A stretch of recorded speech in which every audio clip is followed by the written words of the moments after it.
I'd been the family disappointment for 7 years. 7 years since I'd dropped out of law school to pursue design. 7 years since Dad had stopped speaking to me for 3 months. 7 years since Mom had started telling people I was taking a break to find myself, instead of admitting I'd chosen art over a legal career. My brother Cameron was a neurosurgeon. My sister Vanessa ran a hedge fund. And then there was me, Alexis, 32 years old, living in what my parents called that cramped studio in Brooklyn, spending my days on art projects that they assumed barely paid my bills. What they didn't know was that my design firm, Meridian Studios, had grown from a solo freelance operation into a creative powerhouse with 240 employees across 3 offices.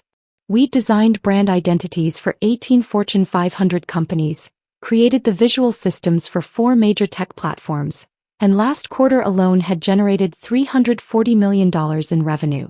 But I'd learned early that explaining this to my family was futile. They saw my paint-stained jeans and translated it to poverty. They heard design work and assumed I was making logos on Fiverr for $50. So I'd stopped trying to correct them. Mom's charity gala at the plaza was the kind of event where Manhattan's elite gathered to write checks and compare achievements. It was also the kind of event where my mother felt compelled to explain my existence to her socialite friends. I'd arrived in a simple black dress I'd designed myself, my hair pulled back, no designer labels visible. Cameron had arrived in a Tom Ford suit, fresh from a surgery he'd performed that morning on a senator's wife. Vanessa wore Valentino and diamonds from her latest bonus. Alexis. Mom air-kissed me, then immediately turned to the couple beside her. This is my youngest. She's creative. The way she said creative made it sound like a diagnosis. The man, who I recognized as the CEO of a pharmaceutical company, smiled politely. What do you do, Alexis? I run a design studio. How nice, his wife said in that tone that meant, how quaint. My niece does graphic design too. She makes birthday cards. I smiled and said nothing. Dinner was a 10-course affair at tables arranged by social hierarchy. My family was seated near the front. Old money, new influence, the kind of positioning Mom had spent decades cultivating. I was placed at their table, though I noticed I had the least prestigious seat, tucked between Cameron's wife and a venture capitalist who spent the entire first course talking around me to Cameron about medical investments. So the surgery took 14 hours, Cameron was saying, his voice carrying across the table. The aneurysm was in one of the most difficult locations possible. But we got it. Patient's prognosis is excellent. That's my boy, Dad said, raising his glass. Saving lives, one surgery at a time. Vanessa jumped in. Speaking of victories, we just closed a $4.7 billion acquisition. It'll be announced next week, but we're already seeing positive market movement on the preliminary filings. Mom beamed. I don't understand all the details, but I tell everyone my daughter is brilliant with money. Then her eyes landed on me and I watched the brightness dim slightly. And Alexis is doing, well, she's keeping busy with her art. She's still doing her little art projects, Mom continued, turning to the guests at our table. A real estate developer and his wife, the pharmaceutical CEO and his wife, and a retired judge. She has such a good eye for color. The real estate developer's wife smiled kindly. That's wonderful. Do you sell your work? I run a design firm, I said again. We work with corporate clients. Oh, like making their websites pretty? She seemed genuinely interested in the way someone might be interested in a child's lemonade stand. Something like that. Can't even afford rent, Dad added, and I felt my face flush despite myself. She lives in this tiny studio in Brooklyn. We've offered to help, but she's stubborn. I can afford my rent just fine, Dad. That's what you say, but we know how expensive the city is. And art doesn't exactly pay the bills. Cameron's wife, Jessica, leaned over. Have you thought about teaching? My friend teaches art at a private school in Westchester. The pay is decent and you'd have summers off. I'm happy with what I'm doing. But surely you want stability? Benefits? A retirement plan? I checked my watch. 8:47 p.m. The Wall Street Journal's morning edition would publish online at midnight. 3 hours and 13 minutes from now. I have all of those things. Vanessa laughed, not unkindly. Alexis, come on. We're family. You don't have to pretend. If you need help, we can help. I could get you an administrative position at my firm. It wouldn't be glamorous, but it's steady income. I don't need help. Pride is expensive, Dad said, cutting into his beef Wellington. Your mother and I didn't raise you to struggle.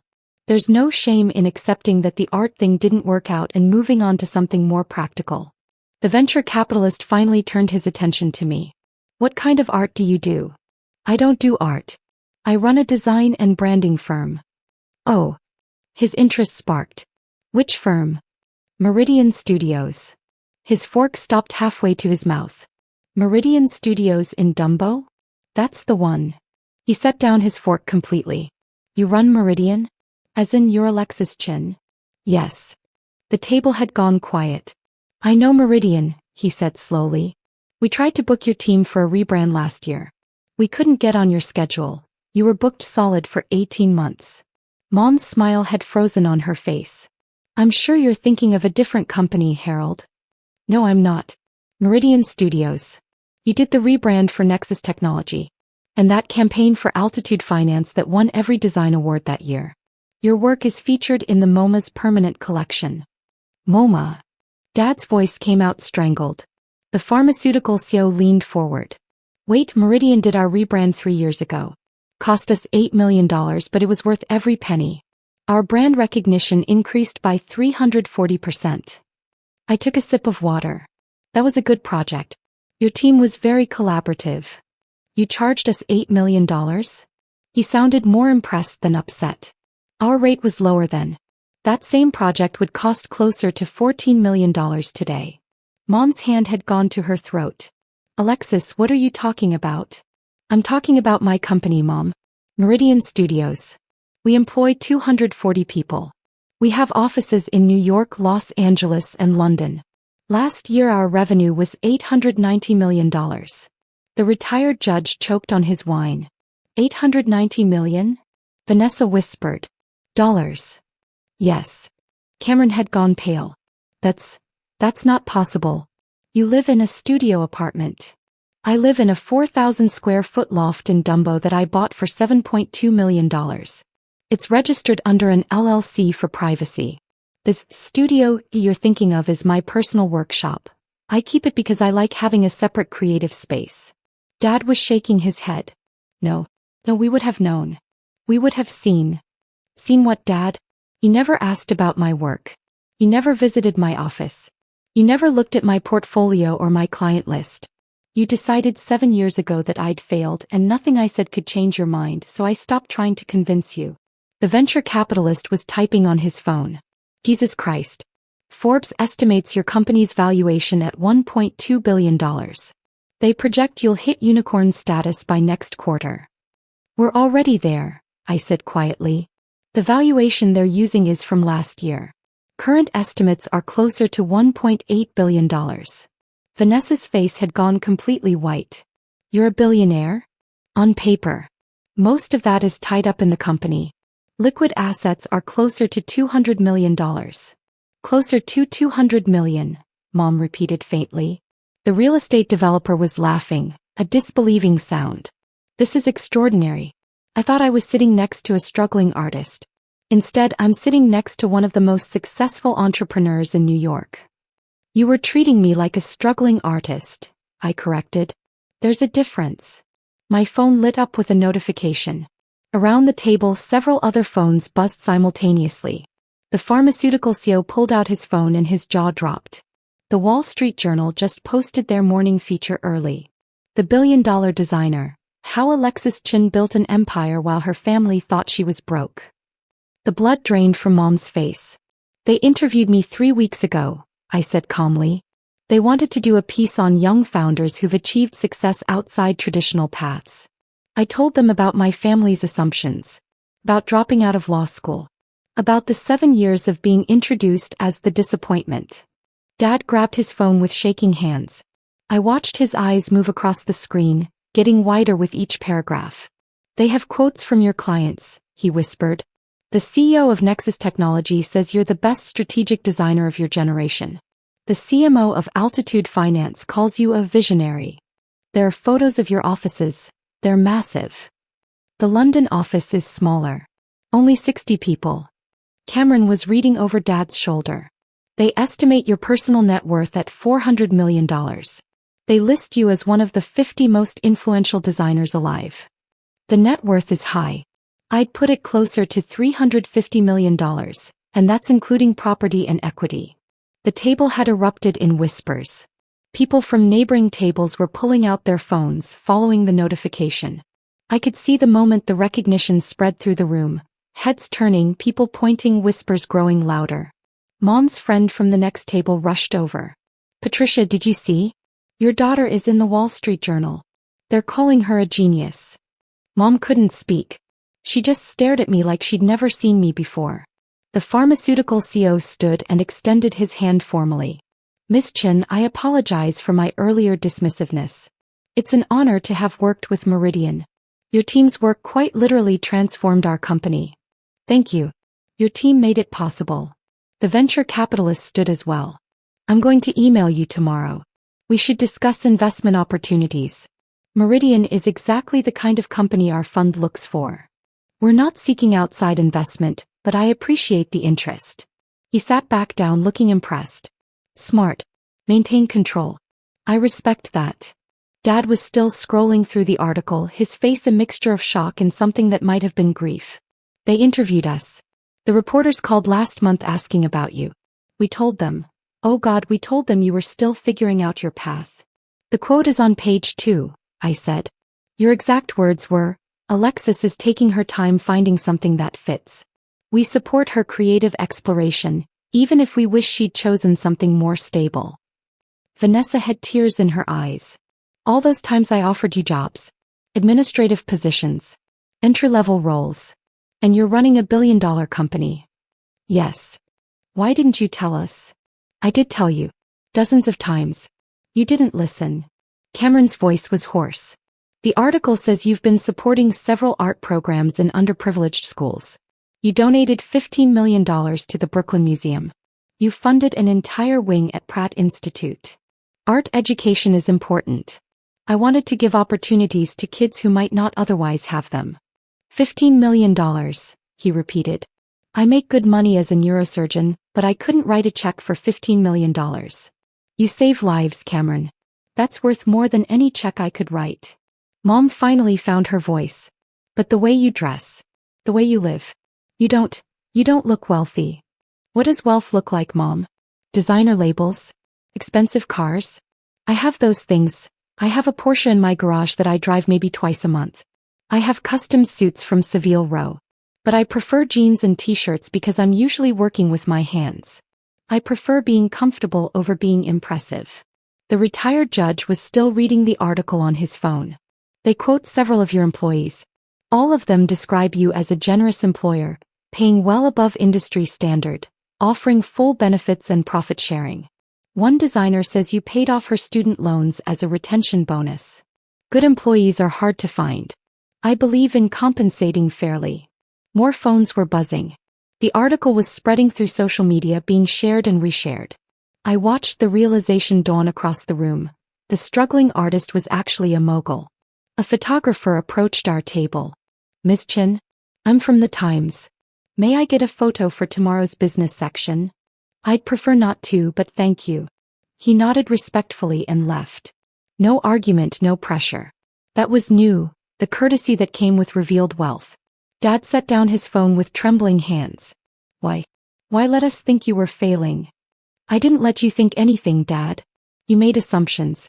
I told you I had clients. I told you I'd hired employees. I told you I'd won awards. You smiled and changed the subject because it didn't fit your narrative of what success should look like. We were worried about you. You were embarrassed by me. There's a difference. Vanessa stood abruptly. I need air. She walked away from the table and I could see her shoulders shaking. Jessica, Cameron's wife, leaned over. The teaching job I mentioned. I'm so sorry. That was incredibly condescending. It's fine. You didn't know. But I should have asked. I should have been curious instead of assuming. Mom's phone was ringing continuously. She ignored it. Everyone's calling. Everyone's seen the article. What do I tell them? Tell them the truth. Tell them your daughter runs a successful company. Tell them you're proud of her. Or don't. I don't actually care what you tell them. The coldness in my voice surprised even me. The gala's host, Mom's co-chair for the charity, approached the table. Patricia, I had no idea Alexis was so accomplished. We must get her on the committee. Someone with her business acumen would be invaluable. I'm not interested in committee work, I said before Mom could respond. But I'm happy to make a donation to the cause. Oh, that's generous, but it's really the networking and visibility that. I'll donate $2 million tonight. You can announce it from the stage if you'd like. She gaped at me. $2 million? The work you're doing with arts education is important. Consider it seed funding for next year's program expansion. She actually curtsied before walking away. Mom looked like she might be sick. You can just write a check for $2 million? I can write a check for considerably more than that if necessary. But $2 million felt appropriate for tonight. Cameron returned to the table, having composed himself. I looked up your company's client list. You've worked with 37 Fortune 500 companies. You designed the interface for Horizon, the app that 3 billion people use. 3 billion, Alexis. It was a good project. Challenging scope, but the team pulled it together. The team you built, he said. The company you created. The empire you grew from nothing while we all thought you were struggling. Dad's voice came out broken. At Thanksgiving, I told Uncle Richard you were still freelancing. I said it apologetically, like I was confessing a failure. Uncle Richard's son is a mid-level manager at a regional bank, and I was embarrassed that you weren't doing as well as he was. Uncle Richard's son makes $90,000 a year, I said. I'm happy for him, that's a solid living. But yes, Dad, I'm aware you've been positioning me as the family failure. The article says you're one of the youngest self-made entrepreneurs to hit the billion-dollar mark. They compare you to Steve Jobs and Sarah Blakely. Journalists like comparisons. It makes for better headlines. Vanessa returned, her makeup repaired but her eyes still red. I tried to get you an admin job. An admin job. At my firm. Where I manage other people's billions. And you're worth more than most of my clients. Your offer came from a place of care. I understand that. Do you really? Because I think you must hate us. I don't hate you, Vanessa. I'm just tired. Tired of defending my choices. Tired of being the cautionary tale at family dinners. Tired of being introduced as the one who chose creativity over stability, like it was a character flaw. The venture capitalist cleared his throat. Miss Chin, I have to ask, what's your end game? Most founders your age are looking for acquisition opportunities, exit strategies. But the article suggests you're committed to staying independent. Meridian isn't for sale. We have complete creative control, we choose our clients and we build things we're proud of. Money is wonderful. It provides security and freedom. But the work itself, the ability to create without compromise, that's irreplaceable. He nodded slowly. That's principled. Rare but principled. Mom's phone rang again. This time she answered it. Hello? She's here. No, I don't have a comment. Please stop calling. She ended the call and looked at me with something like desperation. The press wants statements. About you, about the family, about why we never mentioned your success. Tell them the truth. You didn't mention it because you didn't know about it. But we should have known. We're your parents. Yes, I said simply. You should have. The weight of that statement hung in the air. Dad was reading another article that had just posted. Forbes just put out a reaction piece. They're calling tonight the most dramatic reveal of the year. They're comparing it to that time the Walmart heir showed up to shareholder meetings in a pickup truck. I didn't plan the timing, I said. The Wall Street Journal chose their publication schedule. The fact that it coincided with Mom's gala was coincidental. But even as I said it, I knew it wasn't entirely true. I'd known the article would publish tonight. I'd known it would create a scene. Maybe part of me had wanted this. The public validation, the undeniable proof, the moment when everything they'd assumed was proven wrong. Cameron was pulling up more search results. There are already 50 articles about you. Business Insider, TechCrunch, Fast Company. They're all running stories. The designer who built a billion-dollar empire in secret. Why Alexis Chen's family had no idea she was wealthy. The stealth billionaire. I wasn't exactly stealthy. I just wasn't loud. Jessica spoke up quietly. The article mentions you bought your parents' mortgage 3 years ago when they were facing foreclosure. You paid it off completely and never told them. Mom's head snapped up. What? The house in Scarsdale, I said. You were underwater after the market crash, facing foreclosure. I bought the note from the bank and forgave the debt. The house is yours free and clear.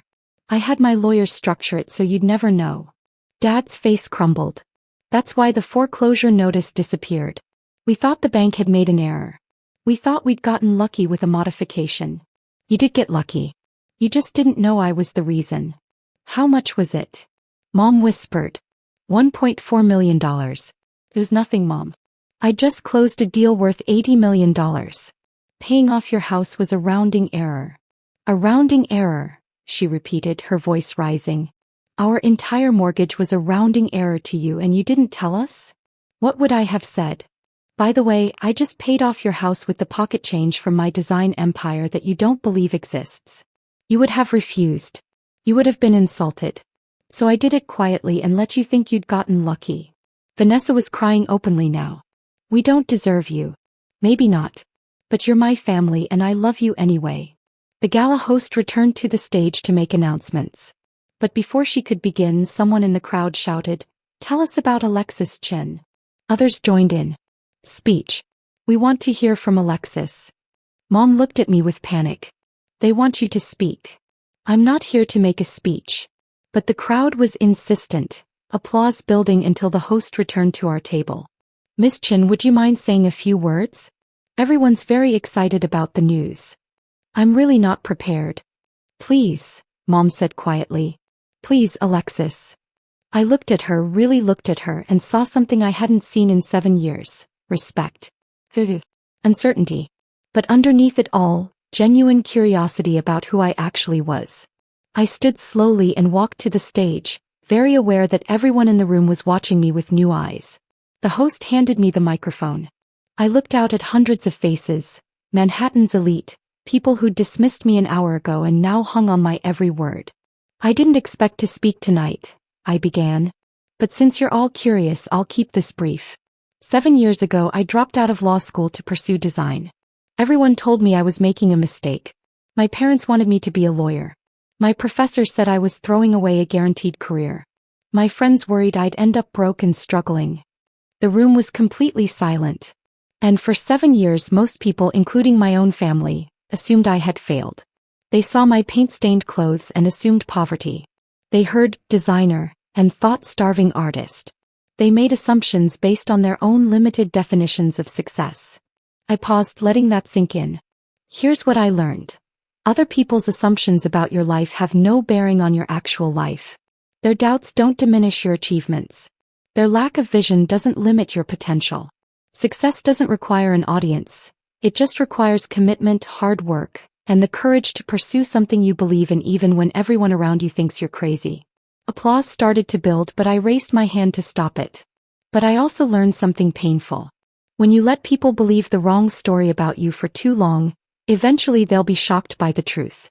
My family had no idea about my success because I stopped trying to convince them. I let them think what they wanted to think. That was my choice and it had consequences. I looked directly at my parents. So tonight, if there's anything I want people to take away, it's this. Ask questions. Be curious about the people you love. Don't assume you know their story just because you've decided what their story should be. Success comes in many forms, and some of the most impressive achievements happen quietly without fanfare or permission. The applause this time was thunderous.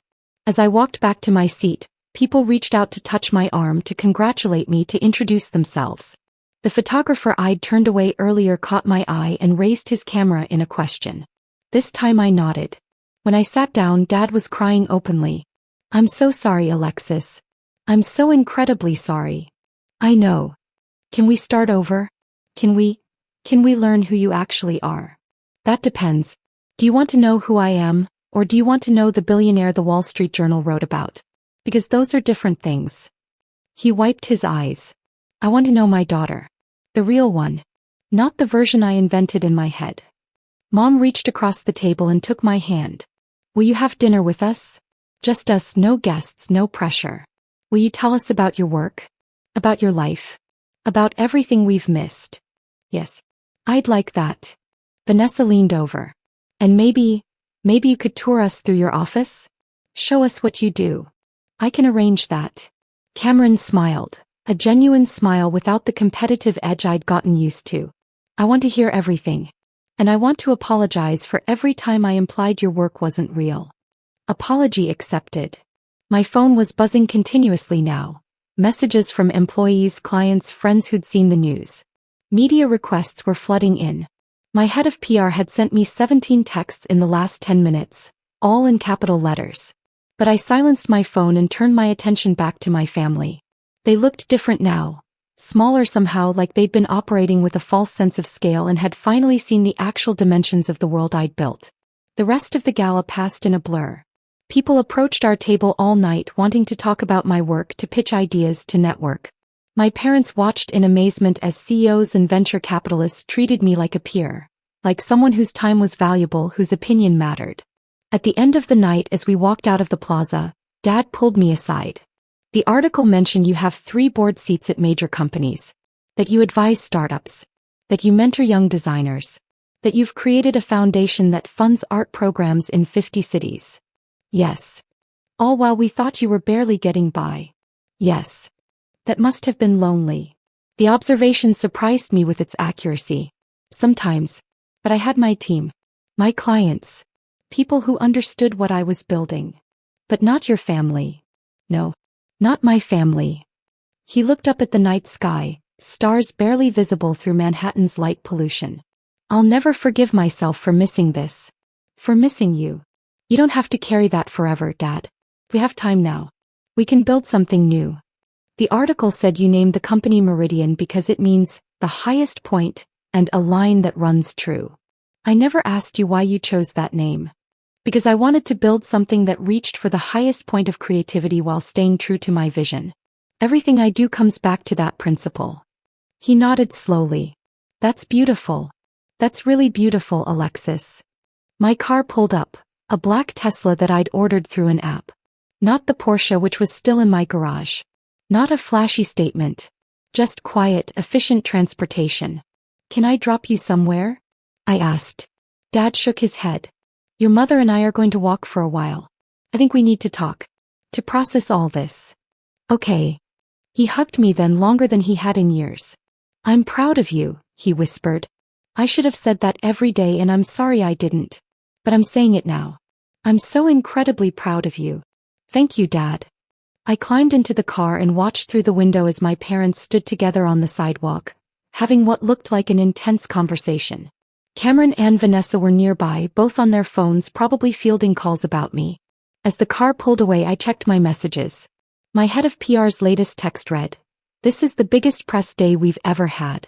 Your profile has increased 4,000%. We need to schedule a media strategy meeting ASAP." I typed back, "Tomorrow. Tonight I just want to go home. Home to my loft in Dumbo. Home to my workshop where I still spent hours every week designing by hand, creating the work that had started all of this. Home to the life I'd built while everyone thought I was failing." The validation felt good. The revelation had been satisfying. But the real victory had happened 7 years ago, when I'd walked away from law school and chosen to build something meaningful on my own terms. Everything after that, the clients, the revenue, the billion-dollar valuation, was just proof that I'd been right all along. My phone lit up one more time. A text from Mom. "Thank you for paying off our house. Thank you for never giving up on your dreams. Thank you for being you even when we couldn't see it. I love you so much." I typed back, "I love you too, Mom. See you for dinner next week. I'll tell you everything." And this time I knew she'd actually listen.